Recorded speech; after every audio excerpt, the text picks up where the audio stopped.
이어서 좀 여당 얘기도 이어가도록 하겠습니다. 앞서 저희가 전해드렸듯이 통합당에서 못 살겠다 갈아보자 이런 슬로건을 내세웠는데 민주당 슬로건 국민을 지킵니다라고 합니다. 김성환 평론가님, 이게 또 율동도 가능한 좀 시국상 뭐 좀 자제한다고 하고 이 슬로건만 봐도 상당히 대비가 되거든요. 그러니까 크게 두 가지로 말씀드릴 수 있을 것 같아요. 첫째로는 국민을 지킵니다라고 하는 메시지는 집권 여당으로서 이 위기를 극복할 수 있도록 힘을 실어 주십시오라고 하는 의미를 포함하고 있다고 볼 수 있고요. 그런 면에서 사실 야당한테 표를 몰아주면 나중에 가서 국정이 혼란스러워집니다라고 하는 반대의 의미를 또 같이 가지고 있다고 볼 수 있죠. 그러니까 그리고 또 하나의 의미라고 하면은 이번 선거는 정당의 어떤 그 응집력이라든가 이런 정당 일체감이라고 흔히들 얘기하는데요. 그러니까 자기 지지층을 얼마나 결집시킬 것인가가 굉장히 중요하거든요. 근데 지금 지지층 결집을 보면 과거에는 보수층의 결집이 굉장히 잘 되는 편이었고요. 민주 진보층이라고 하는 그 표심은 잘 직결이 안 됐어요. 결집이 안 되는 현상이 발생했는데 지금 여론조사 결과를 보면은 굉장히 결집이 많이 돼 있는 상황이거든요. 그러니까 그런 지지층을 좀 더 결집시키겠다고 하는 의도도 같이 가지고 있다. 그러니까 이번에 투표율이 좀 떨어지게 되면은 아마 자기 지지층을 얼마나 많이 확보하느냐 이게 선거에서 승리를 할 것이냐 못할 것이냐를 결정적으로 좌우할 수 있기 때문에 그런 면에서 지지층을 결집하기 위한 의도적인 어떤 카피를 같이 만들었다고 볼 수 있겠습니다. 네, 그런가 하면 이낙연이 코로나19 국난 극복 위원장은 후보 등록 마감 후 첫 일정으로 호남을 찾았는데요. 이 과정에서 무소속 의원과 마찰도 있었습니다. 그 모습 먼저 보고 오시죠. 문재인 정부가 성공하려면 군산에서도 우리 민주당 후보이신 신영대 동지가 원내로 진출하는 것이 훨씬 더 큰 도움이 된다. 야, 국정 인사했다고 왜 인사만 본 거야? 잡지 마라! 알겠습니다. 자, 조용히 하시고. 식당에 가서 기자들 간담회를 계속하겠습니다. 변호사님, 사실 이 호남 지역에서 민주당 후보가 아닌 후보들이 이른바 뭐 이낙연 마케팅을 벌였다 이런 일이 있었는데 이걸 좀 단속하기 위해 갔다 이런 분석도 있더라고요. 네, 그렇게 보는 분석이 지금 다수인 것 같습니다. 호남 지역 같은 경우에는 지난 총선에서 이게 민주당이 별로 이렇게 의석을 못 가져왔어요. 그게 국민의당한테 많이 내줬고 이번에도 전체 28개 지역구 중에 17곳에서 민주당 대 뭐 민생당이라든지 무소속 후보가 지금 이렇게 출마를 한 그런 상황이거든요. 그래서 완전히 안심은 할 수 없다 그렇게 보는 것 같아요. 더군다나 이제 그 민생당이라든지 무소속 후보 같은 경우에는 뭐 물론 이렇게 당연히 그 조직력보다는 어떤 개인기라든지 문재인 대통령이라든지 노무현 대통령, 고 김대중 대통령의 어떤 그런 그 인간관계라든지 그런 연분으로 승부를 볼 가능성이 있거든요. 그래서 이낙연 총리 입장에서는 지금 집권 여당의 힘을 줄여줘야 되고 여당의 어떤 당 조직력을 10분 활용하기 위해서는 이런 마케팅을 차단해야 될 필요가 있다고 생각할 수 있습니다. 그런데 지금 참 호남 보면 조금 전에 화면에도 나왔지만 김동철 의원 같은 경우는 민생당 소속인데 이제 이낙연 전 총리, 이낙연 위원장과 같은 사진을 걸고 참 이런 현상은 어떻게 봐야 될까요? 그러니까 이낙연 전 총리가 인기가 그만큼 사실 좋아요. 민주당 지지율이 압도적으로 지금 높은 상황이거든요. 그러니까 호남이 만약에 여론이 분열이 됐다고 하면은 저런 현상은 안 나올 거거든요. 사실은 국민의당이 그 심은 분란의 씨앗이었던 거예요.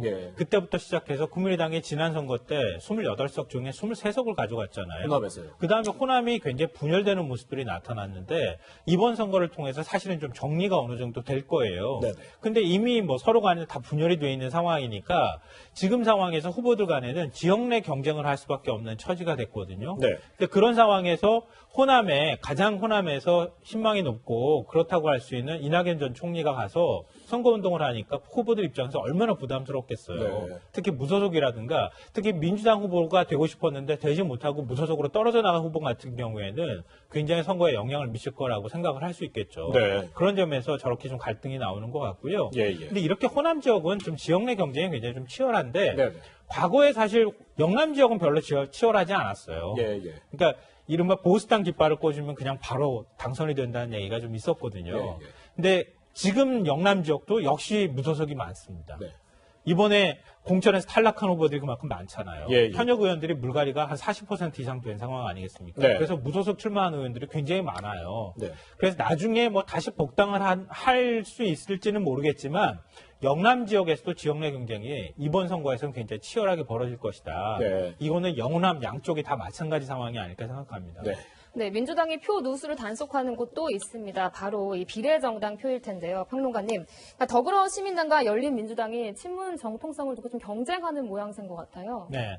뭐 이른바 적통 경쟁이라고 또 얘기도 하는데요. 사실 이번 선거에서는 열린민주당이 얼마나 그 지지율을 가져갈 것이냐 이것도 굉장히 큰 관심사 중에 하나입니다. 네. 이게 왜 그러냐면은 민주당에 대한 일종의 반감도 여기에는 일정하게 포함되어 있다고 볼 수 있거든요. 네. 그러니까 더불어시민당에 대한 사람들이 어떤 그 민주당 지지층 가운데 더불어시민당보다는 열린민주당을 내가 선택한다 그러면 나중에 여기에 이제 의석이 많이 나오게 될 경우에 그냥 맥없이 민주당하고 통합할 것이냐? 좀 그렇게 생각하지는 않아요. 네. 그러니까 서로 간에 굉장히 경쟁하는 구도가 앞으로 만들어질 가능성도 있고 그런 구도가 대선까지도 갈 가능성은 저는 있다고 생각하거든요. 예, 그렇기 때문에 이걸 그냥 단순히 이번에 그냥 민주당에서 확장하기 위해서 열린민주당이 만들어졌다 이렇게 보는 것은 좀 짧은 시각인 것 같고요. 네네. 앞으로 민주당 입장에서 굉장히 껄끄러운 상대가 하나 더 생겼다고도 볼 수 있겠습니다. 아, 그렇군요.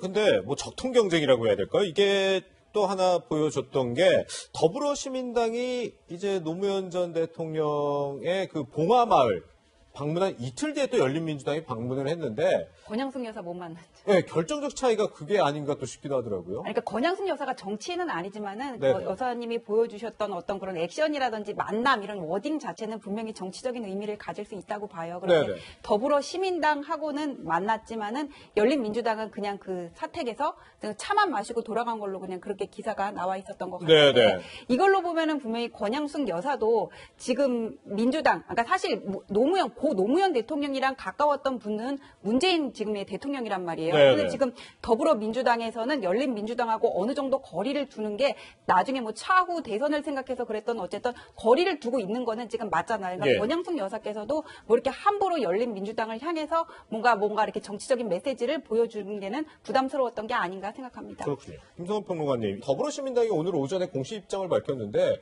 해명을 보면 조금 의아했던 게 뭐 원론적인 얘기였다고 하면서 조국 전 장관 추진 검찰개혁이라는 대의에 전적으로 공감한다. 이렇게 입장을 밝혔거든요.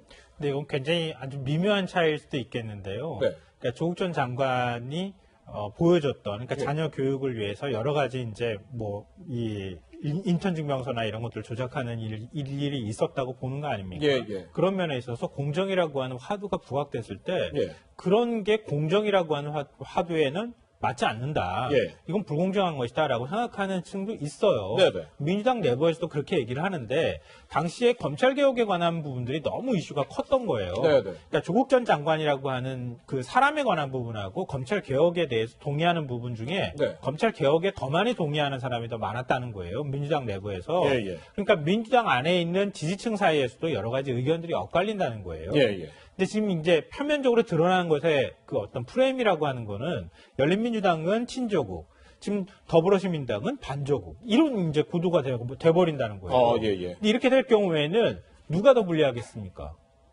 시민당이 더 불리한 거예요. 지지층한테. 네, 민주당한테 더 불리한 상황이 네네. 될 수 있다고 봐요. 그러니까 오히려 열린민주당 쪽에 더 민주당 층의 안에서 표가 확실하게 결집되는 현상들이 나타날 가능성이 있는 논란이다. 네. 그래서 민주당 입장이나 아니면 더불어시민당 쪽에서 굉장히 곤혹스러워하지 않을까 생각합니다. 네.